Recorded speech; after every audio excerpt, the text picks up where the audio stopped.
Greetings. This is the man who pretends to be Charles Darwin. Actually, I'm Stanley A. Rice, and I've just published a book called Forgotten Landscapes. Here it is right here. Forgotten Landscapes, How Native Americans Created Pre-Columbian North America and What We Can Learn from It. And what this means is that North America before Columbus was not a wild landscape. It was one that was intensively managed and altered by the activities of Native American tribes. Among these activities were management of fire. But also, they had agriculture.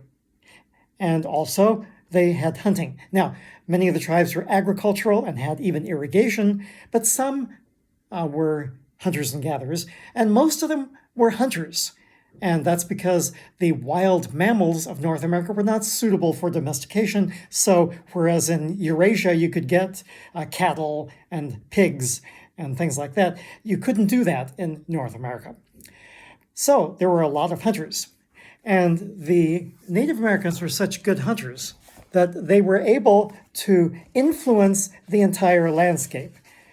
And I've done a video, which I've already posted, about how Native American hunters controlled the populations of passenger pigeons, that the huge populations of passenger pigeons that you read about in the historical annals, where they would blacken the skies for days, that was actually something that happened after European diseases such as smallpox killed 90% of the Native Americans, so they weren't hunting as much anymore, and then you had population explosions of the passenger pigeons.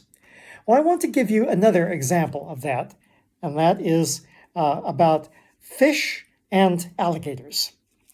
Now, there's a man named William Bartram, and this was his book right here, and he traveled extensively in the American South about 1776, and he wrote about some of the things that he saw. And I've described that in other videos, but this time what I'd like to do is describe to you what he saw from his canoe trip about the animals that he saw along the river, the Santa Fe River. He said that alligators in one spot were so abundant that if permitted by them, I could walk over any part of the river on their heads, which slowly float and turn about like logs of wood, except when they plunge or shoot forward to beat off their associates, pressing too close to each other or taking up the fish, which continually crowd in upon them from the river and creeks, especially the great trout, mudfish, catfish, and the various species of bream. It is astonishing and incredible, perhaps, I may say, to relate the unspeakable numbers of fish. Thousands are driven by the alligators onto the shore, where they perish and rot in banks, the stench being intolerable. Okay, when I read this, I thought, this is not a natural situation. This is the resurgence of a population that had previously been kept in check by predators, and in this case, hunting by Native Americans. And when 90% of the Native Americans died from smallpox and other European diseases, then that allowed the passenger pigeons to have a population explosion. Also, apparently, many fish populations and alligator populations also had an explosion. Now, I would like to admit a couple of examples where the animals, the prey animals, did not have population explosions after the Native Americans had so many deaths due to smallpox. One is deer. It appears that deer were about equally abundant before Columbus and after Columbus. They did not increase in number. But here's what happened, I think, and of course we can't prove this, but what I think happened is that when smallpox decimated the tribes, then then there were fewer hunters, but each hunter killed more of the deer. And the reason for this is because before, hunting deer had just been a way of providing food for the village. But starting about 1700, the Europeans gave guns, not rifles, but they gave guns that were less accurate to the Native Americans and let the Native Americans kill lots of deer, not just the deer they needed to eat, but the deer that could provide skins and leather for a European market. So before Columbus, there were lots of hunters, but each hunter didn't kill very many deer. And then after Columbus, there were fewer hunters, but each one killed a lot more deer.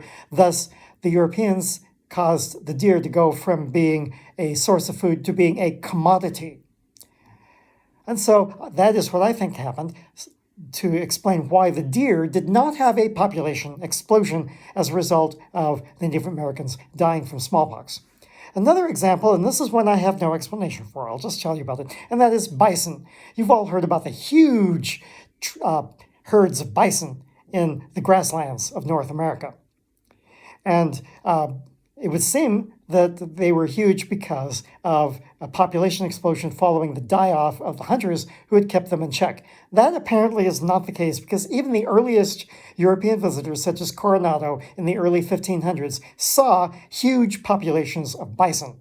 So whatever it is that happened, it was not the death of Native Americans that caused that. The death of Native Americans caused population explosions in passenger pigeons, fish, and alligators, but not in deer or bison. This is the man who pretends to be Charles Darwin, and I'm advertising my book, Forgotten Landscapes, and tally-ho, and amen.